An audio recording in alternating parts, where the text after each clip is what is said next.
Julio, Lumbreras CITIES, ¿qué es? ¿En qué consiste? Es una plataforma de colaboración multiactor, que es un término que no sé si se entiende muy bien porque no es una plataforma tecnológica, no es una página web, sino es un espacio donde 17 ciudades españolas por el momento trabajan con empresas privadas, con agentes sociales, con organizaciones sociales y con universidades y centros de investigación, trabajan juntos para transformar las ciudades. Y son 17 ciudades en general grandes, las más grandes, por ejemplo Madrid, Barcelona, Sevilla, Valencia, Zaragoza, algunas medianas, algunas un poco más pequeñas, y están trabajando en transformarse hacia la neutralidad climática, que quiere decir, pues básicamente reducir sus emisiones de gases de efecto invernadero, pero con una visión de ser ciudades más saludables, más verdes, más limpias, más sostenibles, con más oportunidades, más empleo, etc. Claro, porque al final a lo mejor se nos olvida a veces, aunque esté como implícitamente dicho, que es emitir menos gases, ser más neutral, más respetuoso con el medio ambiente, repercute también en la salud de la gente. Totalmente. Por ejemplo, si emites menos gases, tienes una calidad del aire mejor y hay muchos menos problemas respiratorios, muchos menos problemas de mortalidad, de morbilidad, porque es la cuarta causa de muerte mundial, es la respiración de gases, y por tanto eso lo mejoras mucho, pero es que además creas empleo, además se generan muchas oportunidades económicas, y lo más interesante de todo esto es que todas las ciudades, esto es dentro de un programa europeo, donde hay 112 ciudades europeas, pues en todas las ciudades se están dando cuenta que aunque hay que invertir dinero, el retorno de la inversión es mayor, o sea, tienes más beneficios que lo que te cuesta esto, y por tanto al final económicamente también es mejor. En el horizonte, el objetivo que se están marcando todos los países y todas las ciudades es tratar de reducir las emisiones a cero. ¿Está lejos eso realmente? Sí, hombre, reducir a cero es difícil, aunque estas ciudades se lo están planteando para 2030, que es pasado mañana. Pero es difícil porque al final reducir las emisiones a cero significa generar energía eléctrica renovable, lo primero. Y eso, bueno, eso no es tan difícil, pero también hay que transitar el camino, ¿no?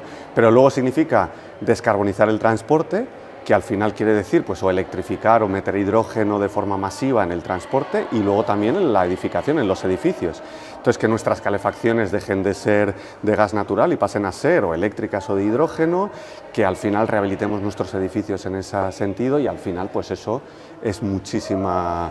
O sea, que a 2030 no se llega, pero se llegará. Sí, yo creo que algunas ciudades sí que van a llegar, porque además una cosa que está sucediendo es el efecto dominó, ¿no? En cuanto porque claro, descarbonizar la ciudad no es descarbonizar los edificios del ayuntamiento, es descarbonizar toda la ciudad. Entonces, por ejemplo, los centros comerciales. Pues los centros comerciales, los supermercados tienen que descarbonizarse. Pues ha pasado en una ciudad que una cadena de supermercados se ha comprometido a invertir de aquí a 2030 para ser cero emisiones, que quiere decir que van a cambiar todo su sistema de climatización y toda su flota de distribución de mercancía la van a hacer cero emisiones, y en cuanto esa empresa lo dijo, todas las otras del sector en la misma ciudad dijeron yo también quiero. Esto que suena como muy una escala macro, por así decirlo, al ciudadano a pie, ¿cómo se le convence de esto? ¿Cómo se le puede hacer ver que, oye, es que esto va de tu vida? Bueno, pues al final al ciudadano de a pie son dos cosas, es la movilidad y es su vivienda, ¿no? Entonces, en la movilidad, primero, si te mueves más en modos no motorizados, andando, en bicicleta, eso es mucho más saludable y está demostrado que tu esperanza de vida va a aumentar, tu calidad de vida va a aumentar. Entonces, si haces esos cambios a una movilidad más saludable, pues vas a vivir mejor. Pero es que además, si te compras un vehículo eléctrico, aunque entiendo que es una inversión que no mucha gente puede hacer, pero salen los números. Yo tengo un vehículo eléctrico y en 3 o 4 años has amortizado la diferencia de precio. O sea, es mucho más barato moverte. A mí me cuesta a los 100 kilómetros 1 euro moverme, frente a si tienes un coche de gasolina o de gasóleo, pues depende del tamaño y del consumo, pero menos de 10 o 15 euros a los 100 kilómetros no te cuesta. Por tanto, es un ahorro económico muy grande. Y luego en las viviendas, pues es mejorar el confort. Aquí, bueno, y además ya con el cambio climático cada vez en verano tenemos más calor, entonces poder rehabilitar tu vivienda para tener aire acondicionado, por ejemplo, en verano y tener un confort térmico mejor, o en invierno también tener una calefacción que no te ases en unos momentos y en otros te hieles, sino que tengas un confort térmico, pues eso es también mejorar la calidad de vida. O sea que al final vamos a vivir mucho mejor si hacemos estas cosas. ¿Qué puede hacer Ceuta o qué está haciendo bien o qué le falta por hacer en este sentido? Bueno, Ceuta, primero que es un sitio maravilloso que yo no conocía, y yo creo que puede hacer muchas cosas porque, bueno, el presidente lo ha mencionado antes, está en un entorno privilegiado, tiene un clima y unas características privilegiadas, aparte unos incentivos fiscales para hacer cosas. Al final yo creo que se dan las condiciones. ¿Qué puede hacer? pues trabajar en ese ámbito que hablábamos, trabajar en atraer tecnologías renovables para generar energía eléctrica renovable que tiene las condiciones. Puede hacer esos cambios en la movilidad con el sistema tanto público como privado en la ciudad, porque además tiene un tamaño que es muy abordable, sois 85.000 habitantes, ¿no? Y en unas condiciones de 19,5 kilómetros cuadrados, creo que se puede hacer un trabajo muy bueno de una movilidad más saludable y más sostenible. Y se puede hacer, yo he visto que los barrios, pues si haces unas campañas de rehabilitación de viviendas interesantes, pues no solo vas a mejorar el confort y la calidad de vida, sino incluso el estatus del barrio, puede mejorar mucho las condiciones sociales de los barrios. Yo creo que hay unas oportunidades enormes para mejorar la ciudad. ¿Se va a incorporar Ceuta al proyecto de CITIES? Bueno, espero que sí. He hablado con la consejera y tiene interés y esperemos que sí. ¿Y hay algún requisito que cumplir o esto basta con tener voluntad de sumarse al carro? Bueno, basta, ya no es poco, ¿eh? Tener una voluntad política, el presidente ha mencionado 3 cosas, ¿no? Motivación, ilusión y unidad.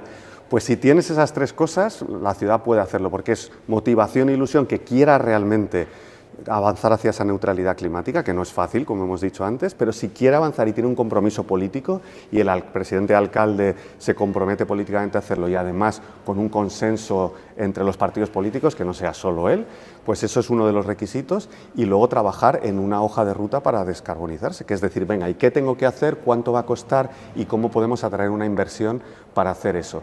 Y eso es lo que hay que hacer juntos, ¿no? Eso es la unidad que decía, y eso hay que incorporar a las empresas, al sector privado, a la ciudadanía, a las organizaciones sociales, a la universidad, que acabo de estar aquí en la sede de la Universidad de Granada, que es una maravilla, pues es traer a todos esos actores para trabajar juntos en cambiar la ciudad. Si están dispuestos a hacer eso, adelante. Entiendo que sumarse a un club, y más cuando el club ya lleva andando un rato, son ventajas en el sentido de que tienes muchas prácticas que ya sabes que funcionan, que las vas a adquirir casi como una esponja. Exacto, y además lo que es muy interesante es que las otras ciudades están deseosas de trabajar. Hemos creado incluso unos sistemas de mentorización para que unas ciudades con características más parecidas ayuden a otras, les acompañen en el proceso. Lo que tú decías, que lo que a ellos les ha costado más, pues a las ciudades que se incorporan ahora les cueste menos, y sobre todo, que es lo que decía antes al final, que ir juntos es mucho mejor que ir solos. Primero porque ya de por sí te lo pasas mejor, ¿no? Y es más divertido, pero aparte de eso, que no es poco importante, porque al final vivimos aquí muy poco tiempo, pues más vale que el trabajo que hagamos lo disfrutemos y estemos bien, pero es que además, yendo juntos, compartes riesgos. Puedes compartir estrategias, ¿no? Por ejemplo, pues, iniciativas de compra pública o de pliegos de condiciones que en las ciudades son muy difíciles de lanzar. Pues si lo haces entre otras ciudades es mucho más fácil. Y luego encima tienes el paraguas europeo, esto es un proyecto europeo, que las ciudades que se van incorporando y cumplen unos requisitos reciben una cosa que se llama etiqueta misión, que le da acceso prioritario a financiación pública y privada. Y eso, por ejemplo, pues es una forma maravillosa de atraer inversión a la ciudad. Pues Julio, muchísimas gracias. Nada, gracias a ti.